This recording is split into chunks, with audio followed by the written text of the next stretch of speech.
Hi అండి, welcome to our channel. ఈరోజు క్లాస్లో విద్యా దృక్పథాలు అనే టాపిక్లోని భారతదేశం విద్యా చరిత్ర సంబంధించిన టాపిక్స్ ఎక్స్ప్లెయిన్ చేసుకోవటం జరుగుతుందన్నమాట. దాంట్లో విద్యా రకాలు, టైప్స్ ఆఫ్ ఎడ్యుకేషన్ అనే టాపిక్ని ఎక్స్ప్లెయిన్ చేసుకున్నాం. నియత విద్య, అనీత విద్య, యాదృచ్ఛిక విద్య గురించి మనం ప్రీవియస్ క్లాస్లో ఎక్స్ప్లెయిన్ చేసుకోవటం జరిగిందనమాట.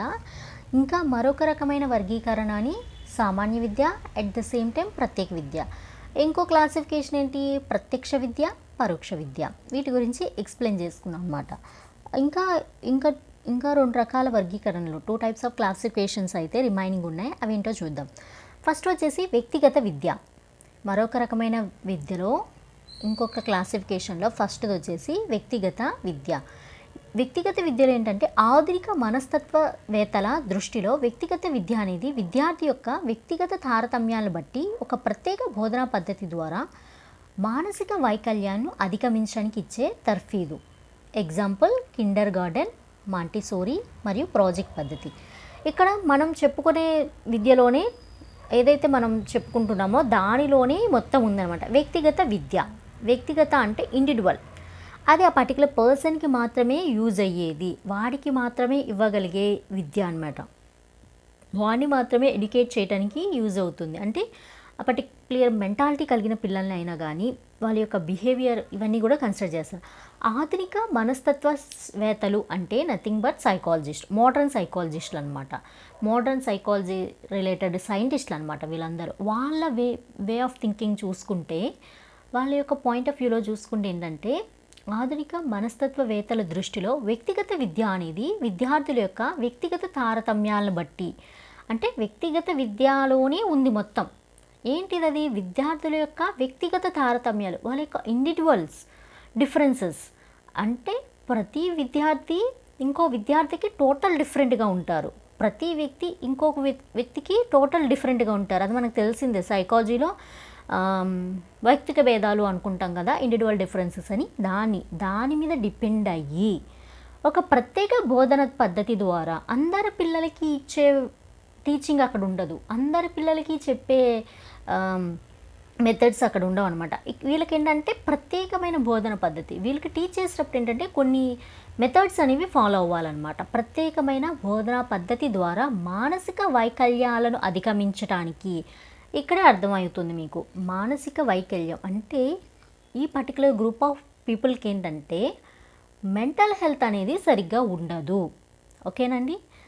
ఇప్పుడు మామూలుగా మనం చెప్పుకున్న నియత విద్యలో ఏంటి, పిల్లలందరూ అన్ని రకాలుగా ఒకే రకంగా ఉంటారు. Health wise, mental health, physical health, individual difference, development, personality, వీటన్నీ ఏంటంటే అక్కడ బాగానే ఉంటాయి. కానీ ఇక్కడ ఏంటంటే ప్రత్యేక బోధన పద్ధతి అనేది, ప్రత్యేక బోధన విధానం ఎవరికి అవలంబిస్తారు అంటే ఎవరైతే మానసిక వైకల్యంతో బాధపడుతున్నారో, మెంటల్ హెల్త్ ఇష్యూస్తో బాధపడుతున్నారో అటువంటి పిల్లలకి అనమాట. అటువంటి పిల్లలు అంటే వాళ్ళలో రిమైనింగ్ స్టూడెంట్స్తో కంపేర్ చేస్తే వీళ్ళలో ఏంటి, కొన్ని వేరియేషన్స్ ఉన్నాయి, కొన్ని తారతమ్యాలు ఉన్నాయి. మిగతా పిల్లలలాగా లేరు వీళ్ళు. ఎందుకు? Because of their mental health అనమాట. అంటే మానసిక వైకల్యం అనేది వాళ్ళకు ఉంది కాబట్టి వాళ్ళకి రిమైనింగ్ పిల్లలకి చెప్పిన బోధనా పద్ధతుల్ని వాళ్ళకి చెప్తే వాళ్ళు తీసుకోలేరనమాట. వాళ్ళకి వీళ్ళతో పాటు కూర్చోపెట్టి చెప్తే వాళ్ళకి అర్థం కాదు.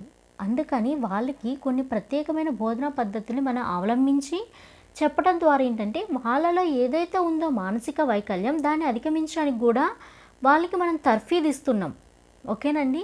ఇక్కడ మిగతా పిల్లల్లాగా వాళ్ళు బాగా చదివేసేసేసి అన్నీ చేసేసేసి మంచి మార్క్స్ తెచ్చుకొని ఇంకో రకంగా ఉండదు. వాళ్ళకు ఉన్న ఏదైతే మానసిక సమస్య ఉందో దాన్ని అధిగమించడానికి వాళ్ళని ఎడ్యుకేట్ చేస్తాం ఇక్కడ. ఓకేనా? It's clear. వ్యక్తిగత విద్య అంటే ఏమి లేదు, ఎవరైతే మానసిక సమస్యలతో బాధపడుతున్నారో ఆ పిల్లలు ఆ వైకల్యాన్ని, నాట్ ఓన్లీ స్టూడెంట్స్, కొంతమంది పెద్దవారు కూడా ఉంటారు కదా, వాళ్ళు కూడా ఆ మానసిక వైకల్యాన్ని వాళ్ళని అధిగమించడానికి అక్కడ మనం తర్ఫీదు ఇస్తున్నాం. అదేంటంటే ఒకలాంటి వాళ్ళ వైకల్యాన్ని వాళ్ళు అధిగమించుకోవటం ఎలా అనేది మనం అక్కడ ఎడ్యుకేట్ చేస్తున్నాం అన్నమాట. సో ఇటువంటి విద్య అనేది కొంచెం డిఫరెంట్గా ఉంటుంది వెనెవర్ కంపేర్ టు నార్మల్ పీపుల్స్తో కంపేర్ చేస్తే. ఎగ్జాంపుల్ ఏంటంటే కిండర్ గార్డెన్, అలాగే మాంటిసోరీ, ప్రాజెక్ట్ మెథడ్స్. ఇవన్నీ వాళ్ళతో చేపించి ఈ ఈ మెథడ్స్లో ఏంటంటే ఇలా మానసిక వైకల్యం కలిగిన పిల్లలకి ఎట్లా టీచ్ చేయాలి అనేది ఉంటుందన్నమాట. వాటి ద్వారా ఏంటి యూజెస్ అంటే వాళ్ళలో ఉన్న మానసిక వైకల్యం అనేది వాళ్ళు అధిగమించగలుగుతారు. వాళ్ళకే తెలియకుండా వాళ్ళు వాటిని అధిగమించి ఈ ఎడ్యుకేషన్ అనేది కంప్లీట్ అయిపోయాక వాళ్ళు నార్మల్ పీపుల్స్ లాగా ఉంటారు. అంటే వాళ్ళలో ఉన్న మానసిక వైకల్యం అనేది ఏమవుతుంది, పోతుంది. ఎలాగా? వైల్ ఎడ్యుకేషన్ ఇట్లా ఈ విధమైన ఇండివిజువల్ ఎడ్యుకేషన్ అనేది వాళ్ళకి ఇవ్వటం ద్వారా పోయి వాళ్ళు ఏమవుతున్నారు, మానసిక వైకల్యం అధిగమించేశారు. వాళ్ళు ఇప్పుడు ఏంటి, నార్మల్ పీపుల్స్ లాగా ఉండి దెన్ వాళ్ళకి నచ్చిన విధంగా జీవితాన్ని కొనసాగించడానికి యూజ్ అయ్యే విద్యే వ్యక్తిగత విద్య అన్నమాట. ఇంకోటి వచ్చేసి సామూహిక విద్య.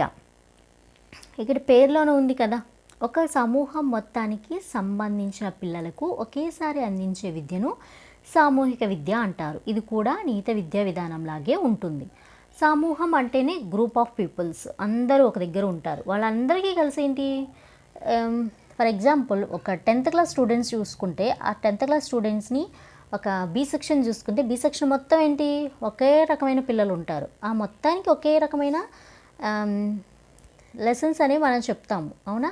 ఒకే మెథడ్లో వాళ్ళకి చెప్తాం. అక్కడ దాన్ని ఒక సమూహంగా మనం కన్సిడర్ చేసుకోవచ్చు. ఒక సమూహం మొత్తానికి సంబంధించిన పిల్లలు ఒకేసారి అందిస్తున్నాం. అంతేగాని ఫస్ట్ బెంచ్కి ఒకసారి, సెకండ్ బెంచ్కి ఒకసారి, 3 బెంచెస్కి ఒకసారి, ఆ తర్వాత ఒకసారి అలా ఏం మనం వేరియేషన్ చూపించట్లేదు. ఎందుకంటే వాళ్ళ యొక్క ఐక్యూ కానీ వాళ్ళకి ఫిజికల్ డెవలప్మెంట్, మెంటల్ డెవలప్మెంట్ ఇంకా ఇంకా ఇంకా అన్నీ కూడా ఏంటంటే ఒకే లెవెల్లో ఉంటాయి. అటో ఇటోగా కొంచెం అంటే వాళ్ళకి ఎటువంటి మానసిక వైకల్యాలు లేవు, అంటే మెంటల్ హెల్త్ ఏమీ లేదు వాళ్ళలో. కాబట్టి వాళ్ళందరూ ఒక సమూహానికి చెందిన పిల్లలు అనమాట. వాళ్ళకి ఏం చేసినా అటువంటి పిల్లలకి ఒకేసారి విద్యను అందిస్తున్నాం కాబట్టి అటువంటి విద్యను ఏమంటున్నాం, సామూహిక విద్య అంటున్నాం. ఇది ఎటువంటి విద్య అంటే నథింగ్ బట్ నీత విద్యా విధానం. నీత విద్యా విధానంలో ఎలాంటి రూల్స్ అండ్ రెగ్యులేషన్స్ ఫాలో అవుతారో, ఎటువంటి టాపిక్స్ని ఎక్స్ప్లెయిన్ చేస్తారో, ఎటువంటి కండిషన్స్ ఉంటాయో అవన్నీ కూడా సామూహిక విద్యలో ఉంటాయన్నమాట. అది ఇంకొక రకమైన క్లాసిఫికేషన్. దేంట్లో, విద్యా రకాలలో, టైప్స్ ఆఫ్ ఎడ్యుకేషన్లో ఇది ఒక రకమైన క్లాసిఫికేషన్ అనమాట. నెక్స్ట్ వచ్చేసేసి చేతన విద్య, అచేతన విద్య. నెక్స్ట్ వన్ చేతన విద్య, అచేతన విద్య. చేతన విద్య ఒక మనకి తెలిసిందే. చేతన విద్య అంటే, చేతనం అంటే ఏంటో మనకు తెలుసు కదా. ఒక విషయం మీద పూర్తి జ్ఞానాన్ని, దాని లక్ష్యాలను సాధించేటట్లు విషయ అవగాహన చేసే విద్యా విధానాన్ని చేతన విద్య అంటారు. కళాశాల విద్య ఇక్కడ ఏంటంటే వాళ్ళందరూ చేతనంలోనే ఉంటారు, కాన్షియస్ అంటారు కదా, ఆ మైండ్లో ఉంటారు. అంటే వీళ్ళకి ఎటువంటి మానసిక అంటారు కదా, అట్లా ఏమి ఉండదు అనమాట. వీళ్ళు కొంచెం ఇదిగా ఉంటారు. ఒక విషయం మీద పూర్తి జ్ఞానం, ఫర్ ఎగ్జాంపుల్ వాళ్ళు ఒక కోర్స్ నేర్చుకుంటుంటే ఆర్ వాళ్ళు ఒక ఎలా చెప్పాలి, ఒక టాపిక్ మీద వాళ్ళు ఎలా చెప్పాలంటే, మీకు ఒక topic for example medical students ఉంటారు, ఎంబీబీఎస్ ఇలా రకరకాలుగా ఉంటాయి కదా. వాళ్ళు ఏం చేస్తారంటే ఒక విషయం మీద పూర్తి జ్ఞానం అంటే ఆ మెడిసిన్కి సంబంధించిన పూర్తి జ్ఞానం ఆ కోర్సులో వాళ్ళకి ఏం చేస్తుంది, నేర్పించడం జరుగుతుందన్నమాట. ఒక విషయం మీద ఏంటంటే ఒక మెడికల్ స్టూడెంట్ని కనుక మనం తీసుకుంటే తనకి ఏదైతే తను టార్గెట్ పెట్టుకున్నారో, అంటే ఆ కోర్స్ కంప్లీట్ అయ్యేసరికి ఎటువంటి లక్ష్యాలను తాను సాధించాలి అనుకున్నారో ఆ లక్ష్యాలు సాధించడానికి కావాల్సిన కంప్లీట్ జ్ఞానం అనేది అక్కడ చేతన విద్యలో ఆ స్టూడెంట్స్కి అందించడం జరుగుతుందన్నమాట. ఓకేనండి, అర్థమైంది కదా. ఆ లక్ష్యాలు సాధించేటటువంటి విషయ అవగాహన అంటే వాళ్ళు ఏదైతే జ్ఞానం పొందాలనుకున్నారో దానికి సంబంధించిన లక్ష్యాలే ఆ పర్టికులర్ కోర్సులో ఉంటాయి. అయితే ఏ సాధించాలి, ఏ జ్ఞానాన్ని వాళ్ళు పొందాలి అనుకుంటున్నారో దానికి సంబంధించిన విషయాలే అక్కడ ఉంటాయన్నమాట. దేంట్లో, విద్యా ప్రణాళికలో. ఆ విషయాలు అవగాహన చేసే విద్యా విధానాన్నే చేతన విద్య అంటారు. ఎగ్జాంపుల్ కళాశాల విద్య అన్నమాట. నెక్స్ట్ వన్ అచేతన విద్య. ఇదేంటంటే పరిసరాలు ఎంత అనుకూలంగా ఉన్నప్పటికీ ఒక్కొక్కసారి విద్యార్థులు ఏం చేస్తారంటే అన్ని విషయాలు అవగాహన చేసుకోలేరు. ఎందుకు, అన్నీ ఉన్నాయి, బయట ఉన్న పరిసరాలన్నీ కూడా చాలా అనుకూలంగా ఉన్నాయి, తనకి అన్ని ఫెసిలిటీస్ ఉన్నాయి. కానీ ఏదైతే మనం చెప్తున్నామో వాటిని ఒక్కొక్కసారి పిల్లలు ఏం చేస్తారు, అవగాహన చేసుకోలేరు. ఎందుకు, దానికి నెంబర్ ఆఫ్ రీజన్స్ ఉంటాయి, అనేక రకాల కారణాలు అనేవి ఉండవచ్చు అనమాట. పిల్లవానికి అర్థం చేసుకునే క్రమంలో కొన్ని అవరోధాలు ఉండవచ్చు. ఎప్పుడైతే పిల్లవాడు మనం చెప్పే సబ్జెక్ట్ని అర్థం చేసుకోవటానికి ఎందుకు అర్థం చేసుకోలేకపోతున్నాడంటే చాలా రీజన్స్ ఉంటాయన్నమాట. మనం ఇది అని చెప్పలేం. అనేక అవరోధాలు, చాలా ప్రాబ్లమ్స్ అయితే అవరోధాలు అంటే అడ్డంకులు అంటారు కదా, అవి ఉంటాయి. ఈ తరహా అచేతన స్థితిలో పిల్లవాడు ఉన్నప్పుడు విద్యను ఎలా అందించాలి అనేది అక్కడి పరిస్థితులను బట్టి ఉంటుంది. ఈ తరహా విద్యను యాదృచ్ఛిక విద్య తరహాలో ఉంటుంది. సో అన్ని ఫెసిలిటీస్ ఉన్నాయి వాడికి, చదువుకోవటానికి కానీ వాడికి విద్యను అందించడానికి కానీ అన్నీ ఉన్నాయి. కానీ ఏంటి, కొన్నిటి వల్ల వాడు ఏం చేస్తున్నాడు, సబ్జెక్ట్ని అర్థం చేసుకోలేకపోతున్నాడు స్టూడెంట్. దానికి నెంబర్ ఆఫ్ రీజన్స్ అనేవి ఉన్నాయని చెప్తున్నారు. పిల్లవాడిని అర్థం చేసుకునే క్రమంలో అంటే పిల్లవాడు సబ్జెక్ట్ని అర్థం చేసుకునే క్రమంలో ఏమవుతుంది, కొన్ని అడ్డంకులు అనేవి ఉంటున్నాయి. యాదృచ్ఛిక విద్యలో కూడా అంతే కదా, అదే ఇది అని చెప్తున్నారు.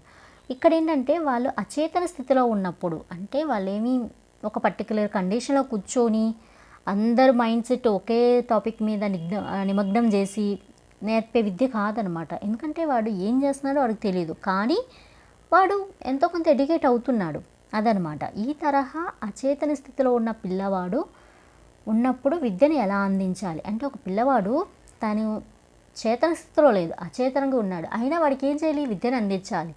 అది ఎలా అందించాలి అనేది వాడి చుట్టూ ఉన్న పరిసరాల మీద ఆధారపడి ఉంటుంది కదా, అదనమాట. అంటే వాడికి తెలియకుండానే వాడు ఎడ్యుకేట్ అయిపోతున్నాడు ఇక్కడ, అదొకటి గుర్తుంచుకోండి. వాడికి తెలియకుండా ఏమవుతున్నాడు, ఫర్ ఎగ్జాంపుల్ వాడు రోజు ఏం చేస్తున్నాడు, ఒక లైబ్రరీకి వెళ్ళొస్తున్నాడు, తనకు తెలియకుండానే అక్కడ ఎడ్యుకేట్ అయిపోతున్నాడు. వాడు వెళ్ళే పని వేరు, కానీ ఆ వెళ్ళొచ్చే క్రమంలో చాలా విషయాలు నేర్చుకుంటున్నాడు. ఒక సొసైటీలో ఉంటున్నాడు వాడు, సొసైటీలో ఉన్నప్పుడు తన చుట్టూ ఉన్న పరిసరాలను బట్టి చాలా విషయాలు నేర్చుకుంటున్నాడు. ప్రవర్తన సమస్యలు ఏమైనా నెగిటివ్గా ఉంటే అవి తీసుకొని వాడు పాజిటివ్గా చేసుకుంటున్నాడు. మూవీకి వెళ్తున్నాడు, ఆ మూవీలో ఒక మంచి మూవీకి వెళ్తే దానిలో ఉన్న మోరల్ని ఆటోమేటిక్గా తీసుకుంటున్నాడు. ఇలా అనమాట. తనేమి చేతన స్థితిలో ఉండే ఎడ్యుకేట్ అవ్వట్లేదు, అచేతన స్థితిలో ఉంటున్నాడు. తను చేసేది వేరు, కానీ ఎడ్యుకేట్ అయ్యేది వేరే విషయం మీద అనమాట. ఇటువంటి విద్య అనేది అచేతన విద్యా విధానం అంటారు. అక్కడ పరిస్థితిని బట్టి ఉంటుందన్నమాట. ఈ తరహా విద్య యాదృచ్ఛిక విద్య తరహాలోకి వెళ్తుందన్నమాట. యాదృచ్ఛిక విద్య అన్న అచేతన విద్య అన్న ఒకటే, నియత విద్య చేతన విద్య అన్న ఒకటే. ఓకేనండి. ఇది నెక్స్ట్ క్లాస్లో ప్రాచీన భారతదేశంలో విద్య అనే టాపిక్ని మనం ఎక్స్ప్లెయిన్ చేసుకుందాం. Thank you.